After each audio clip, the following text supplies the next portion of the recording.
The night was silent, except for the steady hum of engines rolling through the Afghan valley. The mountains on both sides loomed like dark sentinels under a sky without a moon. Dust clung to the air, mixing with the smell of diesel and gun oil. Inside the third vehicle of the convoy, Staff Sergeant Harper Lane kept her hands steady on the wheel, eyes flicking between the dim glow of her dashboard and the shadows shifting beyond the windshield. She had driven these roads before. She knew how they felt right before trouble came.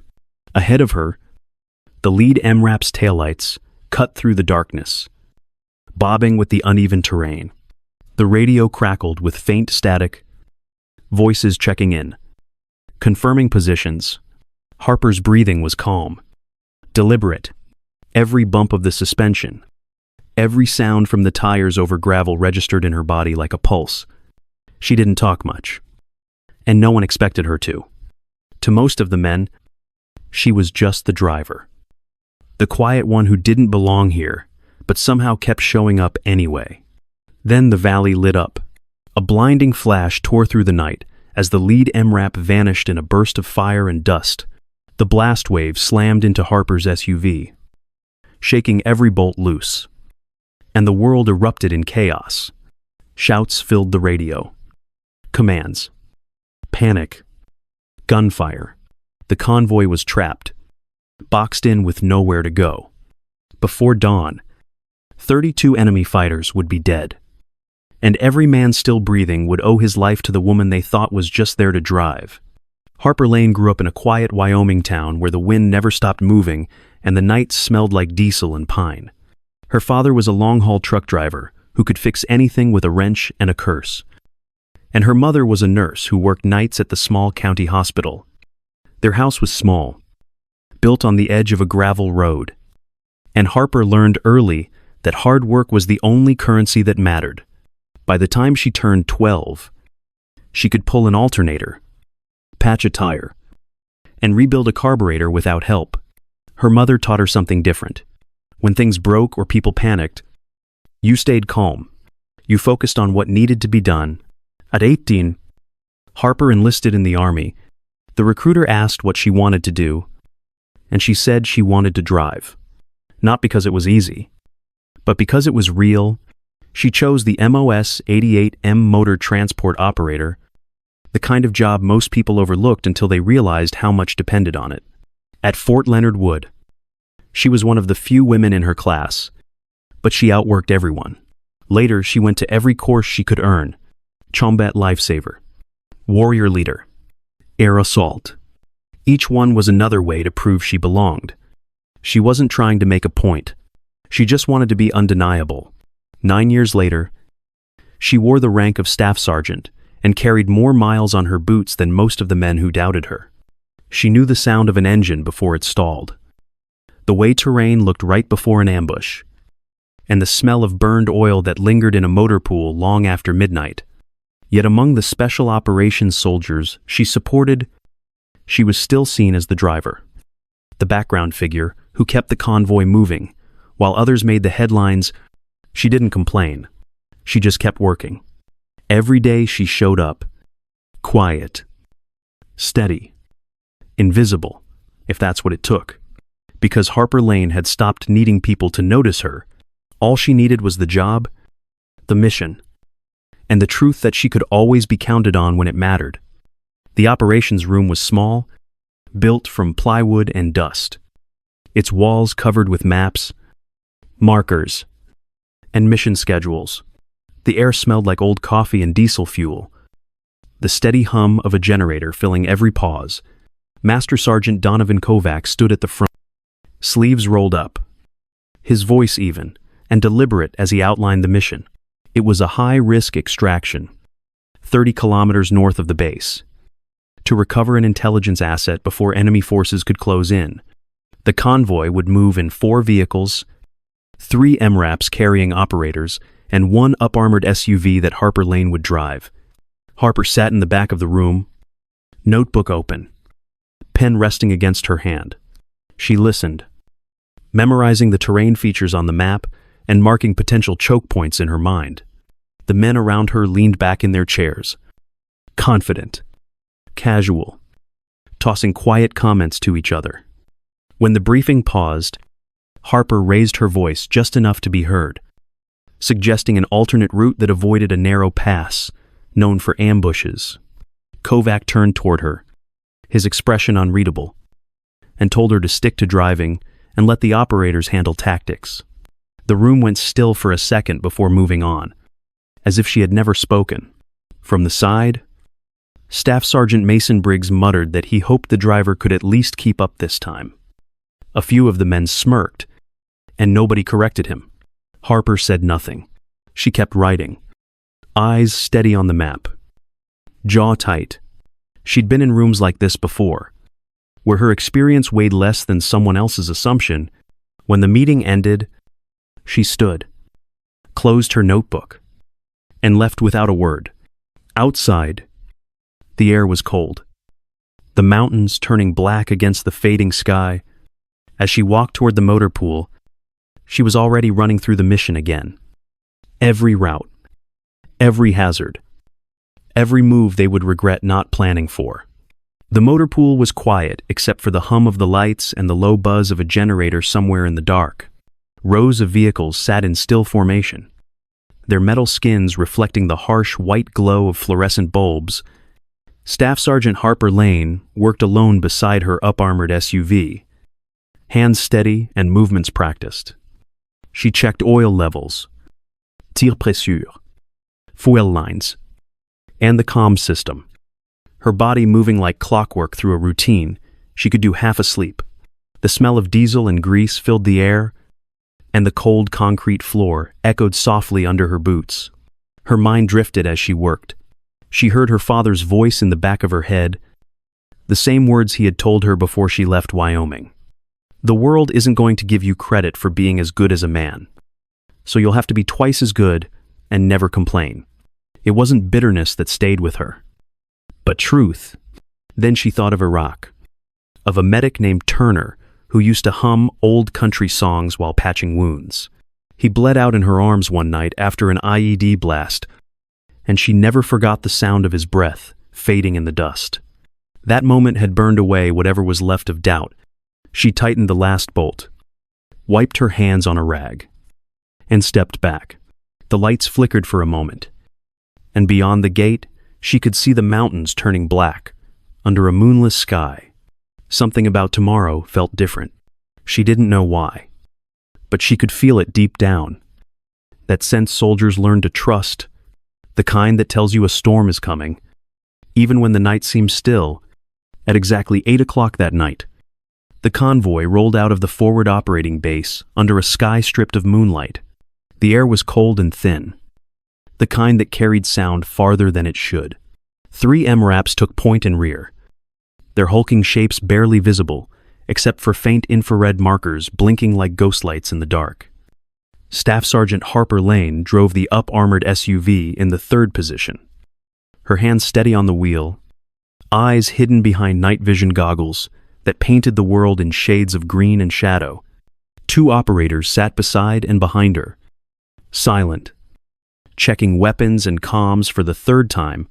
The engines growled low as the convoy moved across uneven ground, the rhythm of tires on gravel and the soft clicks of radio chatter filling the night.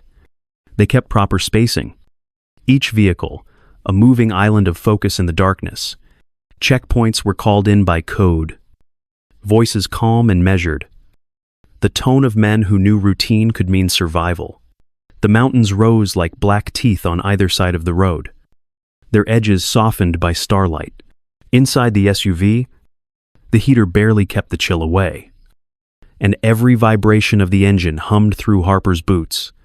After nearly an hour of silent movement, the convoy reached the small village. It looked deserted, a cluster of mud walls and dark alleys with no sound except the wind. The extraction went smooth, too smooth. The intelligence asset, a thin man with shaking hands, was secured in Harper's vehicle within minutes. On the return trip, the convoy kept formation, engines low, radios clear. Everything felt textbook. Yet as Harper looked at the mountains ahead, she felt that familiar prickle crawl up her neck. Something was waiting out there. The road was too quiet, the night too calm. The convoy entered the narrow stretch of road just after 9:30 p.m.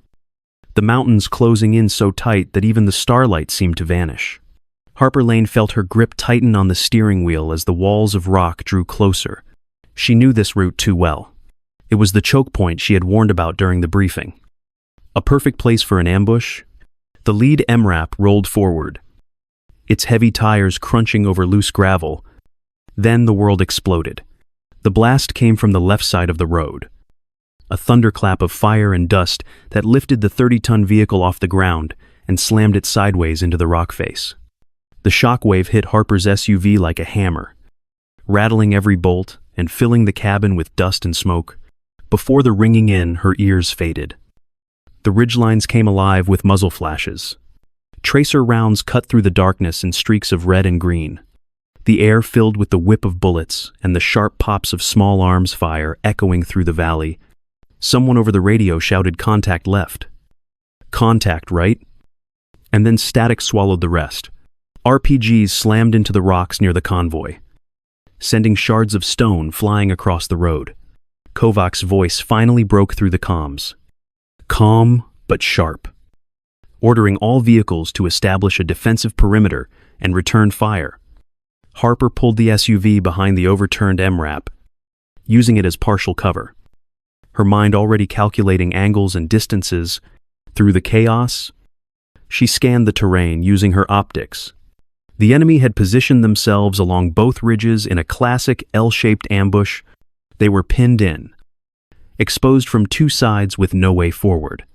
The air support channel crackled to life, only to report bad weather, grounding all aircraft. A medevac request went out for the wounded MRAP crew, but the reply came back delayed. Uncertain, Harper checked her map. 200 meters behind them, an old unpaved trail split off the main road.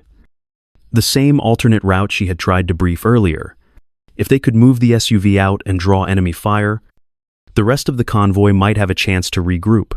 She grabbed the radio. Voice steady, calling Kovac to suggest the maneuver. The response was chaos.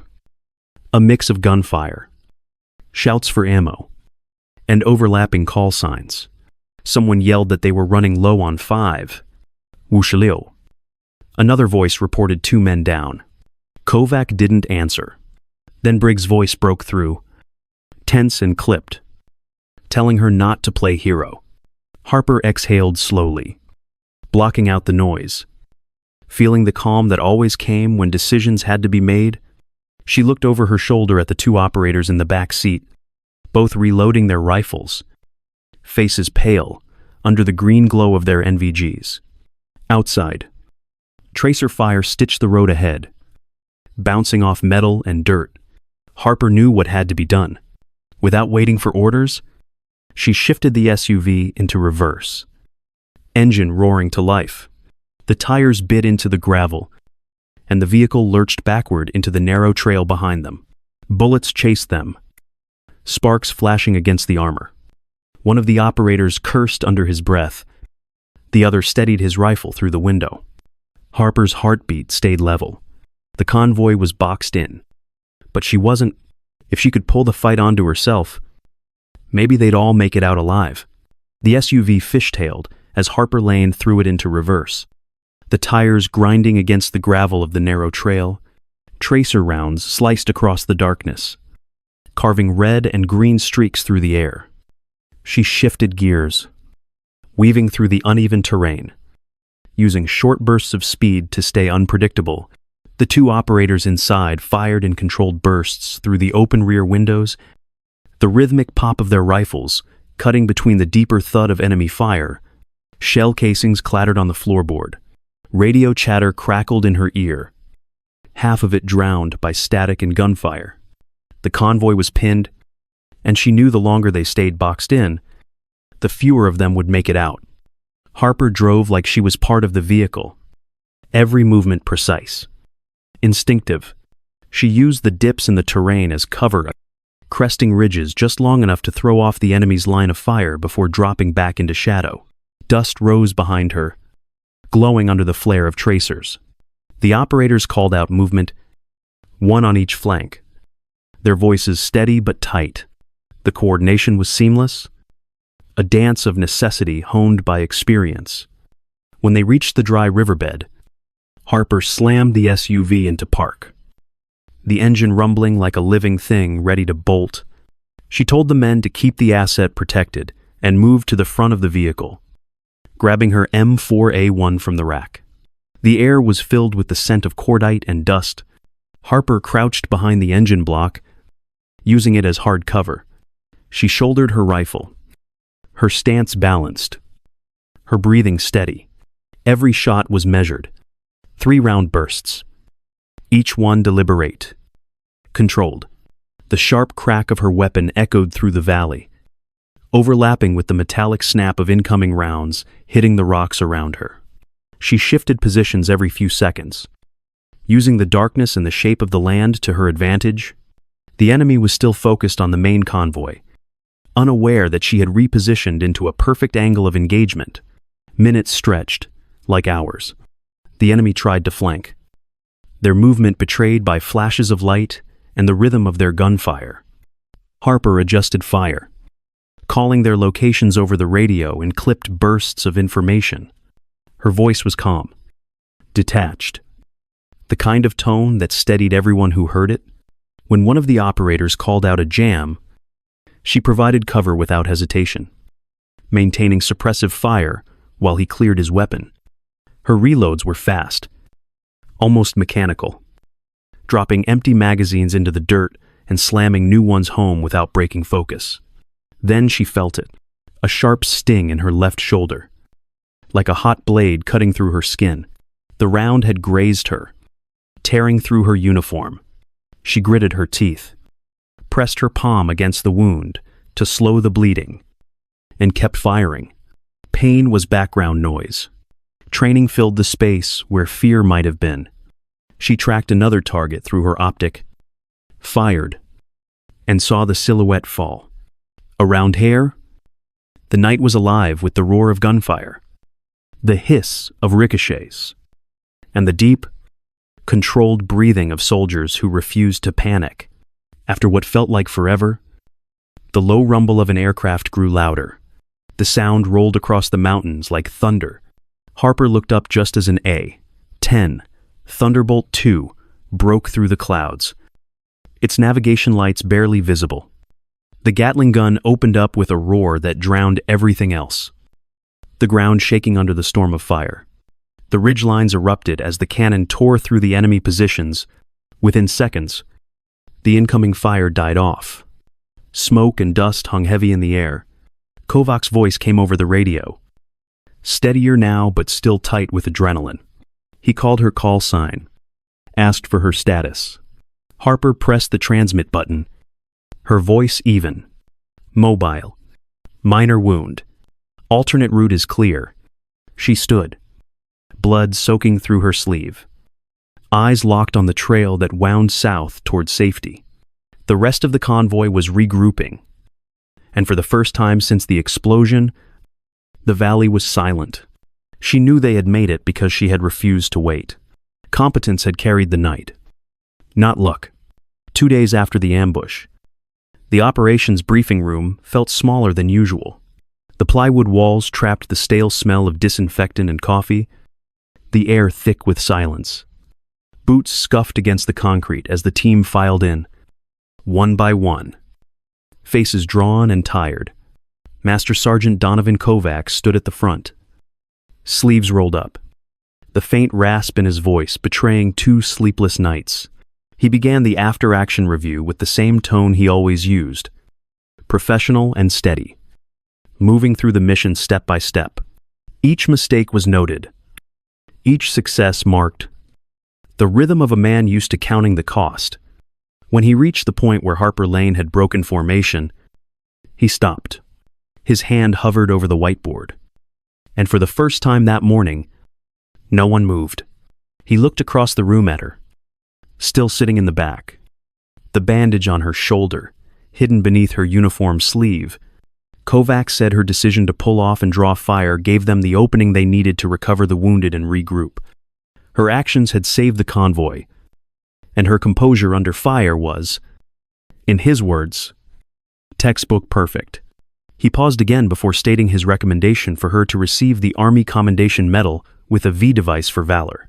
The room stayed silent, the kind of silence that carried more weight than applause. Harper gave a small nod. Her expression unreadable. She wasn't one for gestures or speeches. A round hair. Heads turned. Some just to look, others in quiet acknowledgement. When the review ended, the team drifted out in 2s and 3s.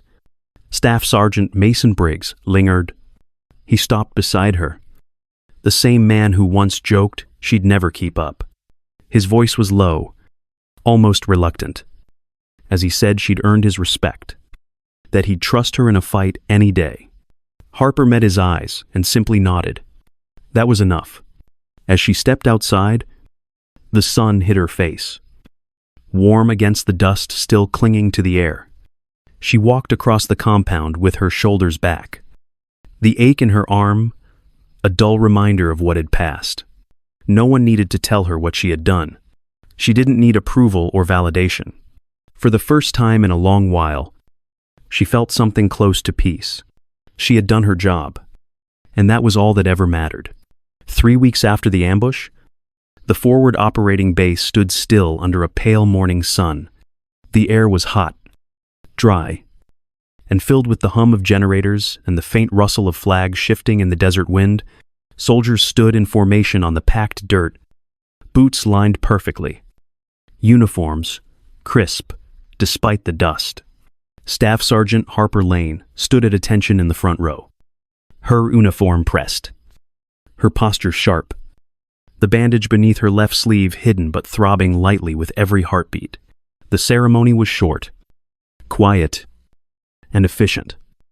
Just like most things out here, the task force commander stepped forward, his voice carrying the familiar weight of formality. As he read from the citation, he spoke of her composure, her courage, and her quick decision under fire that saved every life in the convoy. His tone softened when he mentioned that her calm leadership in chaos had been an example to all. Then he reached forward and pinned the Army Commendation Medal with the V device onto her chest. The medal was warm from the sun, its weight heavier than it looked. Harper's eyes stayed forward, her jaw steady. A round hair. The soldiers stood silent, their respect unspoken but unmistakable. When the order to dismiss came, the shuffle of boots broke the stillness, followed by the low murmur of conversation and laughter returning to normal.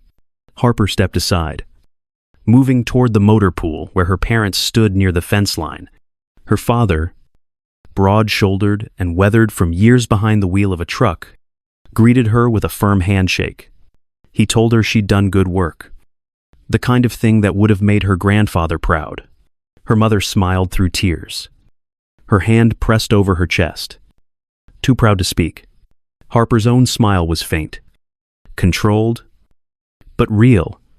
The heat radiated off the tarmac, shimmering in waves. And somewhere in the distance, a helicopter lifted off, its blades cutting through the air in slow rhythm.